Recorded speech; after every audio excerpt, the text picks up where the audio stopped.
À quelques jours d'un des combats les plus importants pour décrocher le statut de premier prétendant à l'UFC, Caio Borralho affrontera Nassourdine Imavov. La tension monte déjà. Tout le monde veut savoir qui aura l'occasion de défier le nouveau champion, Khamzat Chimaev. Et c'est là que les choses deviennent intéressantes. Car aussi bien Caio qu'Imavov se sont entraînés avec Chimaev. Et d'après plusieurs sources, Khamzat les aurait littéralement dominés lors des sparring. Ce détail rend un éventuel combat pour la ceinture contre eux un peu moins excitant face à des noms plus neufs comme Régnier de Rieder ou Fluffy Hernandez.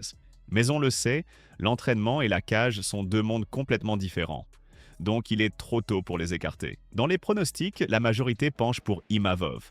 On dit que Caio n'a pas encore prouvé sa valeur face aux adversaires de premier plan. Il a simplement accumulé discrètement une série de victoires, tandis qu'Imavov est perçu comme un combattant plus complet et plus dangereux. Ce qui surprend, c'est que le dernier adversaire d'Imavov, Israël Adesanya, qu'il a mis KO, a choisi de soutenir Caio et a même expliqué son raisonnement dans une récente vidéo. Voyons ce qu'il voulait dire. Il y a une certaine tension dans ce duel. En boxe debout, à mon avis, l'avantage est pour Caio, même si Ivy a réussi à me finir. Pourquoi Caio? J'aime sa manière de frapper. C'est un gaucher, il place toujours bien ses appuis. Son bras arrière est précis, il utilise aussi sa jambe gauche. L'essentiel, c'est de garder le même rythme. Caio possède aussi de bonnes feintes, il sait troubler l'adversaire, ses coups sont propres, et en plus il se débrouille bien en lutte. Difficile de dire qui sera le plus fort au sol. Je pense que tout se jouera debout. Moi je calcule toujours le bon moment pour avancer. S'il parvient à attraper son opposant en fin de combat, quand il se relâche, ou en mouvement, comme cela m'est arrivé, quand il baisse la tête et déclenche soudain son bras droit, alors tout peut basculer. Mais personnellement,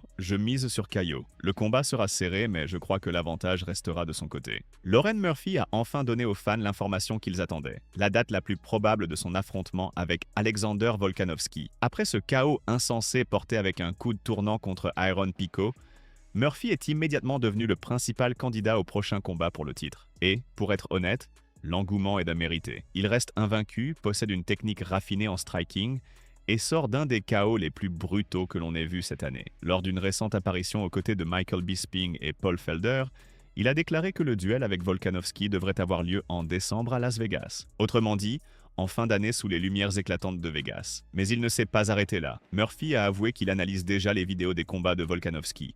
Selon lui, il a repéré des failles dans son jeu, des erreurs qu'il compte exploiter, et il a clairement précisé qu'il ne vient pas chercher un simple chèque. Il monte dans la cage avec la conviction qu'il peut décrocher la ceinture. De son côté, Volkanovski a lui aussi manifesté de l'intérêt pour ce combat, fidèle à sa réputation de champion qui recherche toujours les défis les plus rudes, et ne recule jamais devant les épreuves majeures. Je suis un vrai technicien. Je passe mon temps à revoir des vidéos de combat, à analyser les adversaires, leurs points faibles. Déjà maintenant, je repère des failles dans la défense de Volkanovski que je compte exploiter. Évidemment, inutile de demander plus de détails. Tu ne vas pas les dire à voix haute. Mais à travers tes mots, on voit clairement ton état d'esprit, Léon, et la méthode de travail de Riley. Tu fais déjà ton étude, et j'imagine que, même sans information privilégiée, nous ne sommes pas des matchmakers, c'est bien toi qui recevras le combat pour le titre. Bien sûr, comme tu l'as dit, on veut toujours finir avant la limite. Mais il existe des affrontements où il faut agir plus intelligemment. Pour moi, chaque combat est différent. Contre Edson Barboza, j'ai décroché le prix de performance de la soirée,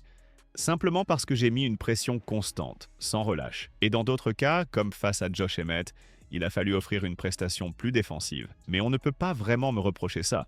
Le vieil ami d'Islam et animateur de podcast Josh Thompson a laissé échapper quelque chose qui n'aurait jamais dû se retrouver sur la place publique. Et cela suscite déjà des interrogations. Dans son dernier épisode, il a révélé des échanges privés avec Khabib Nurmagomedov lui-même, où l'Aigle exprimait des doutes quant à la montée d'Islam Makhachev en poids welter pour affronter Jacques Della Maddalena. Oui, beaucoup dans le monde du MMA pensent qu'il s'agit d'un combat largement à la portée d'Islam, mais dans le clan de Khabib, on n'est pas convaincu que ce soit aussi simple. Et franchement, cela se tient. Khabib lui-même, malgré sa domination totale chez les légers, et les discussions avec son père au sujet d'une éventuelle montée en 170 livres, n'a jamais franchi ce cap. Son retrait est survenu après la perte tragique de son père.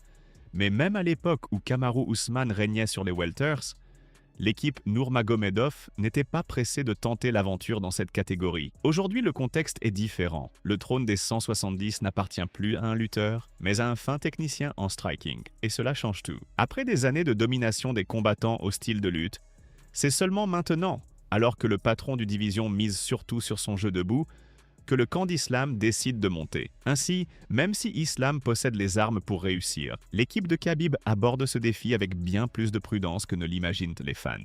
Non, mais à 34 ans, il comprend très bien que le temps commence à presser. Et je pense que c'est quelqu'un qui ne veut pas partir après une défaite humiliante, en lâchant tout avec un « bon, c'est fini ». Il veut mettre un terme à sa carrière à sa manière. Oui, il n'a qu'une seule défaite, mais elle existe quand même. Et s'il parvient à passer JB Penn, hier encore j'échangeais des messages avec Khabib, et il m'a dit « ce sera le combat le plus difficile de sa carrière, sans aucun doute ». Et j'ai approuvé. Khabib a ajouté « écoute, JB Penn est explosif, il travaille bien debout. Sa défense contre les amener au sol n'est pas idéale. » Mais sa capacité à se relever après une projection est impressionnante. Et en plus, il est massif, vraiment imposant.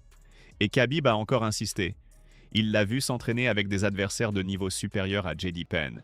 Et il estime malgré tout qu'en lutte, il reste plus fort. Islam gère très bien quand il n'est pas épuisé par la coupe de poids. Et je partage cet avis. J'ai moi-même vu Islam s'entraîner avec des combattants autour de 205 livres et les dominer complètement. Chael Sonnen a abordé un sujet dont peu de gens parlent encore. Un éventuel super combat entre Islam Makhachev et Shavkat Rakhmonov. Et si Islam venait à passer Jack Della, cet affrontement pourrait être absolument monumental. Les enjeux seraient immenses. On parle de deux des combattants les plus dominants, méthodiques et complets de tout le roster de l'UFC. Le contrôle au sol et le rythme incessant d'Islam face à la précision, au sang-froid et au style oppressant de Shavkat. Ce serait un duel d'une ampleur colossale. Islam est déjà un héros national au Daghestan et dans tout le Caucase. Shavkat, lui, est porté par l'élan de tout le Kazakhstan, comme une vague gigantesque. Mais au-delà de ça, les deux sont adorés en Russie et dans toute l'Asie centrale. Toute la région suivrait un tel événement, qui pourrait entrer dans l'histoire comme le plus grand affrontement eurasiatique de l'UFC. Et il y a aussi la dimension narrative. Si Islam monte de catégorie, bat un adversaire aussi dangereux que Jack Della Maddalena, puis affronte un monstre invaincu du welterweight comme Shavkat, cela relèverait de l'héritage. Ce n'est plus seulement un fantasme de fan, mais une véritable tempête parfaite des styles, des histoires et d'immenses foules de supporters qui convergeraient dans un potentiel main event. Le combat entre Islam et Rakhmonov est l'un des affrontements les plus excitants qu'on puisse organiser. Tu es prêt pour ça? Je parle sérieusement.